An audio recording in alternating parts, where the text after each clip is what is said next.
Hi there. No, I promise I'm not repeating the same joke. Demon slaying. I found that it's better than killing mutants when it comes to financial gain. So, grabbing one of my many katanas. I don't know why I have 3, but this one's painted blood red. Great for demon slaying. So, yeah. Let's just, let's get on with the review and kill some demons, shall we? So, now that the introductory joke is out of the way, let me say first and foremost that this is a new game. This came out 2018. This game is not a year old yet, and I'm going to be spoiling it rotten. I will show off the final boss, assuming there's only one. But yes, I'm going to spoil the crap out of this game. So, there are elements that are at the end of the game. There are definitely some surprises I'm going to ruin. If you want to play this game and not be spoiled, do not watch this review. Do not. Go away. If you want to know my opinion, I freaking love the game personally. Can I recommend it? Sure, why not? So, with that out of the way, hopefully everyone is out who doesn't want to be spoiled by the game.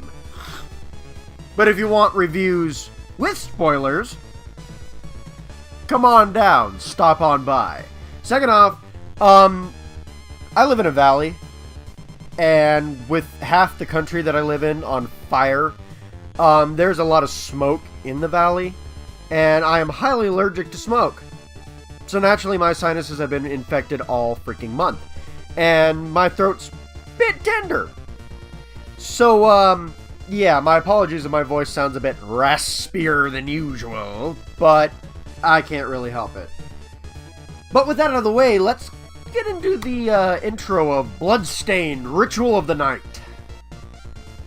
Except we're not playing Ritual of the Night, are we? We're playing Curse of the Moon. See, Bloodstained Ritual of the Night is a Casltevania-inspired game, you could say, from some of the original sources, and they had a crowdfund. The crowdfund got so big that one of the bonuses, one of the goals, was met.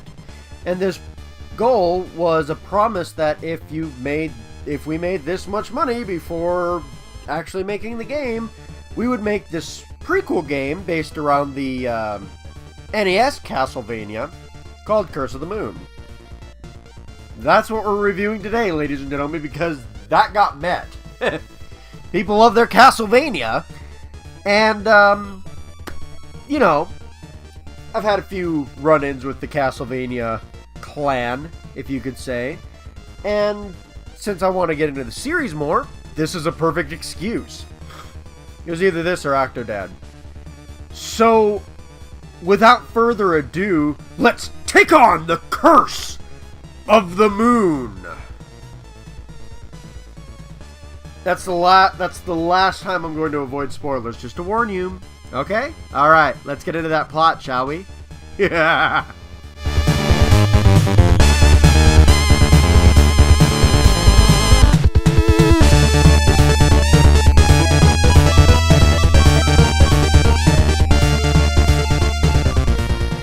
So let's talk about the plot. And let's recap it real quick here. Zangetsu, a man cursed by some unspecified demon, or the moon, I'm not really sure, destined to repeat events over and over and over again through time, is looking for revenge. He'll take out any demon that stands in his way or the moon itself. And that paraphrase is probably better written than the actual beginning of this plot. Look at this text scroll. Ugh. And I know, I get it, it's replicating old school Castlevania games, particularly Castlevania 3. I get that. But with everything else seeing improvement, why did this have to blatantly almost rip it off? There's nostalgia, and then there's just pandering.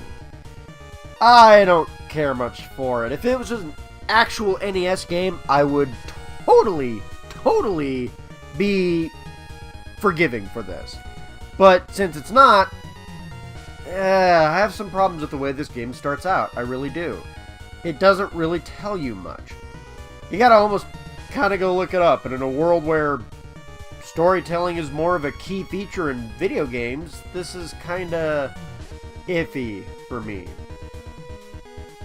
However, there is some good points, and that's at the end of the story. So, here's those spoilers coming at you real quick here. Zangetsu sacrificing himself at the end of the game is awesome. It makes you feel something, you know? Because you've been playing with this character for the entire time, and then suddenly he's like, oh, even though I was an asshole the entire way through, I'm gonna sacrifice myself to save everyone else here. Because clearly these guys aren't friends of demons. I wish the beginning could be better. It didn't have to be like anything complex. It doesn't have to be a deep story if it's replicating the NES days. But it could at least have been told a little better, I guess you could say. I don't know. That might be a nitpicky because I'm sure fans of the NES Casltevania, particularly Castlevania 3, got a really good chuckle out of that. But outside of that, who's going to get this? If you're trying to encourage new players to try out Bloodstained, Curse of the Moon, people who've played Castlevania, some of the newer ones, or people who haven't played a Castlevania game at all, does that work? I don't think it does. But the ending does. And that's great storytelling right there. For 8-bit anyway. So, yeah, let's get right into the characterization. Zangetsu, as I said before, is kind of an asshole throughout the entire thing. He's brooding, he's always alone, and he threatens the lives of pretty much everyone he sees, even people that he talks to. Is that good character development that he sacrifices himself to save these people at the end? A little bit.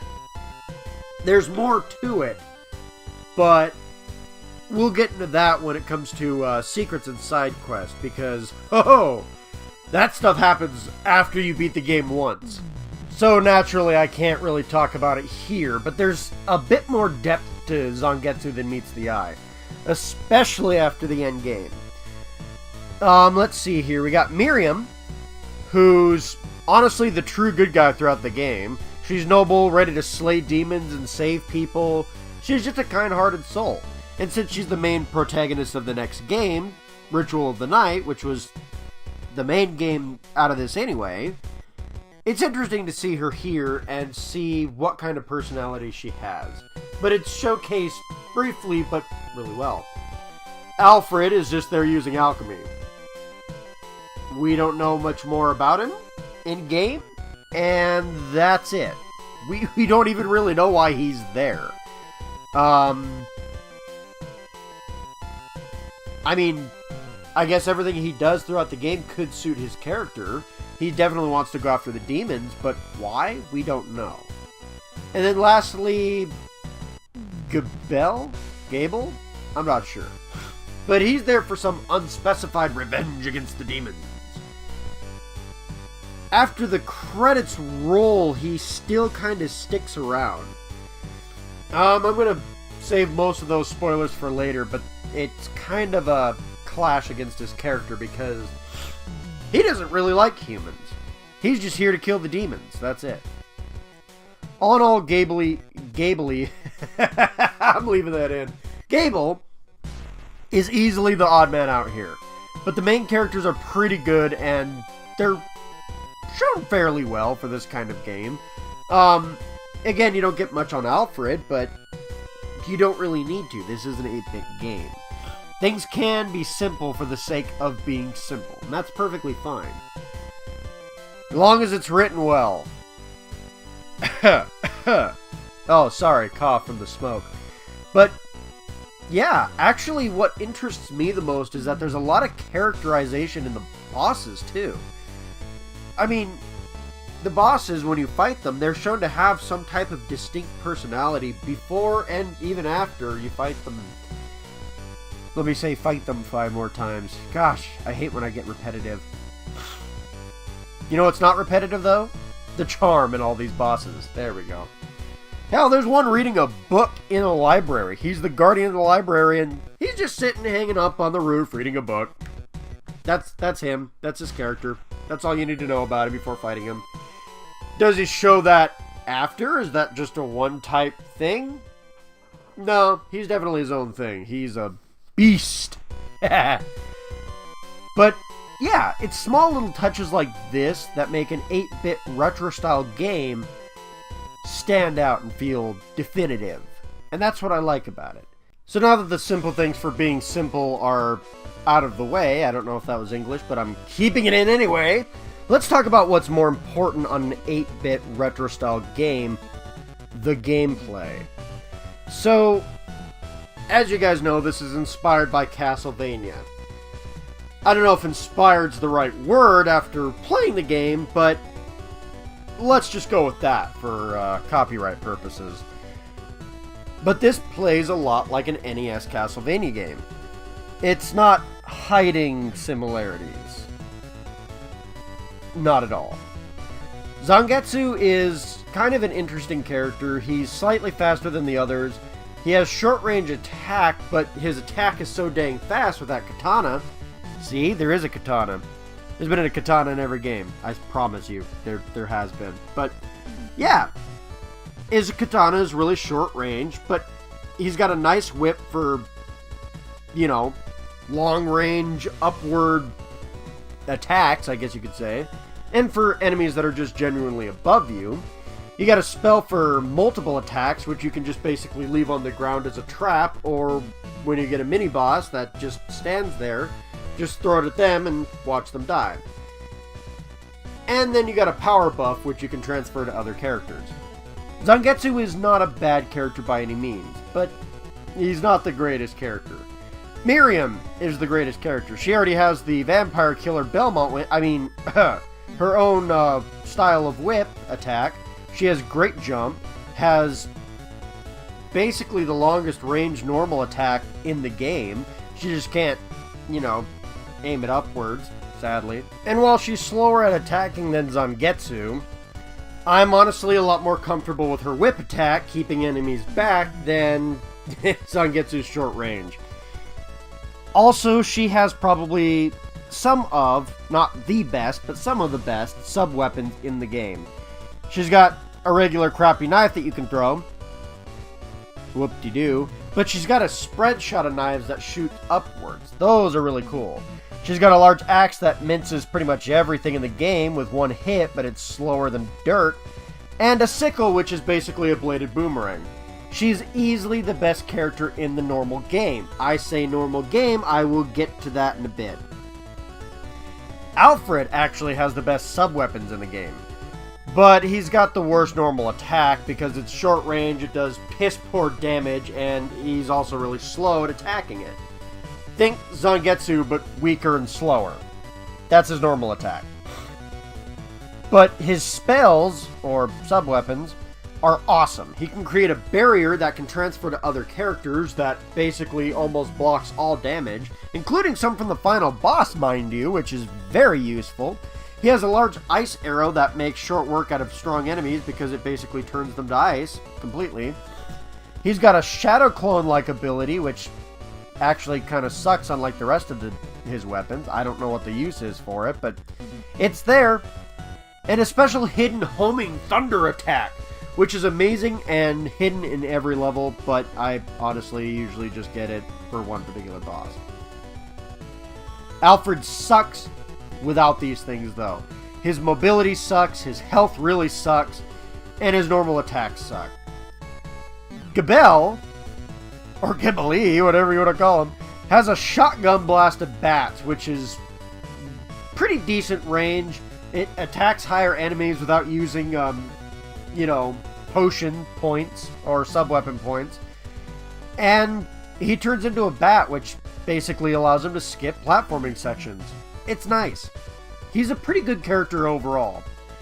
The gameplay overall is fantastic. It's responsive, it doesn't throw anything that you can't handle, and you are equipped to handle every challenge in the game.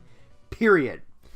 The only thing that really sucks every now and again is, say it with me, ladies and gentlemen, knockback. However, you can actually turn knockback completely off. You can also eliminate the need for lives, which is neither here nor there. It's an easier mode, but yeah, you can turn knockback off. Not only that, but then you got the level design, which actually makes knockback a non-issue except for the last level. Basically, most of this level doesn't have bottomless pits. Most of that level doesn't have bottomless pits. So, even with knockback, you're not going to have too hard of a time, save for some bullcrap areas. The visuals of the levels are also slightly repetitive here and there because it's all dark and brooding like Casltevania. But each level has many different paths, making repeat playthroughs different, with each new playthrough possibly offering a completely different level design experience. That's awesome! And while some aren't visually great, some are actually visually fantastic. I'm going to say right now, it's awesome. The library is easily the most challenging level due to the platforming and instant death pits everywhere. But for the most part, you're not going to deal with that kind of crap all the time. There's a few spots where knockback is a pain in the ass, but for the most part, you're not going to pull out your hair. That's great, because I don't have much left. Well, I guess I got some on the side. Anyway, boss designs and fights are also awesome. Some are more challenging than others, which makes the difficulty curve kind of more like a difficulty wavelength through sound that I'm probably looking at right now through Audacity, now that I think about it. But yeah, looks just like what I'm saying. That's awkward. But yeah, boss designs, they're fantastic. They look great, they fight great. They're so well detailed that they almost make your character look pitiful in comparison, but that's beside the point.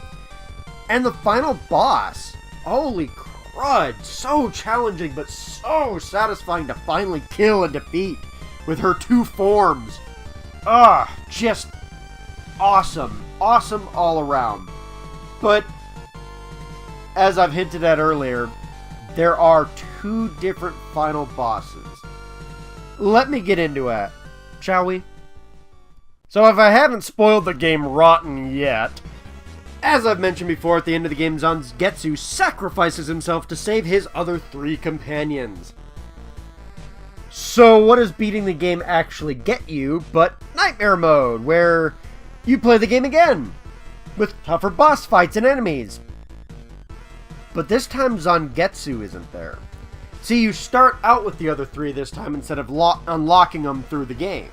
So now you're playing as Miriam, Zabel, and Alfred, but no Zangetsu.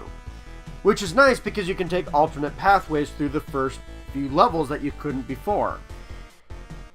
However, the final boss in Nightmare Mode, as well as the final level, which is totally different, is Zangetsu himself. The final level's great, it's totally different, you gotta split up the characters, so there's moments where you're playing as just Alfred or just Zabel. And then you actually go and play the final boss, which you actually have to fight Zangetsu as Miriam. Zabel and Alfred are knocked out in the process, but they get up every now and again to help you, and then get knocked out again. It is such a good boss fight, because you actually have to rely on your allies and team up with them to fight. And the final move to defeat Zangetsu is so cool, I couldn't help but spoil it rotten. It's so good, I wanted to talk about it. But, Gabel, why are you here? If you hate humans, and just generally don't care about anybody but your revenge, why are you even bothering helping Zangetsu here? You're basically trying to either free him or free his soul. By killing him, you free his soul. But, Gabel, what the hell are you doing here? That makes no sense whatsoever. I know at this point it's a small nitpick, but it still kind of bugs me. His characterization makes no sense at this point. However, there are other modes to unlock. For you see, you can actually kill comrades instead of recruiting them to unlock them. Yeah, you don't necessarily get, that extra health bar and extra life beyond a life kind of thing going on with the other characters, because when you die as one of the characters, you just pick up and play as another character before losing a life. This time you're just straight Zangetsu if you're killing your characters. And the game guilt trips you too, but Zangetsu gains some really good abilities, to the point where he is the most agile, mobile fighter in the game after you basically kill everyone. And you know what? That makes him the best character of the game, bar none. Just straight up, he becomes the best character. And when you beat the game with new and improved Zangetsu, you get Ultimate Mode, which basically means you get to play as Zangetsu with his new and improved abilities. And then you can unlock all the other characters now, too. So, yeah. Best of both worlds on that one. Awesome, right? Also, Boss Rush can be unlocked by playing the game multiple times. It's basically you get one of each weapon. You gotta restart from the ground up when you get down there. Let me explain that. Basically, you know how Miriam has the big axe? You can only use it in one boss fight. So you gotta pick which boss fight to use it in. Use it up before you need it.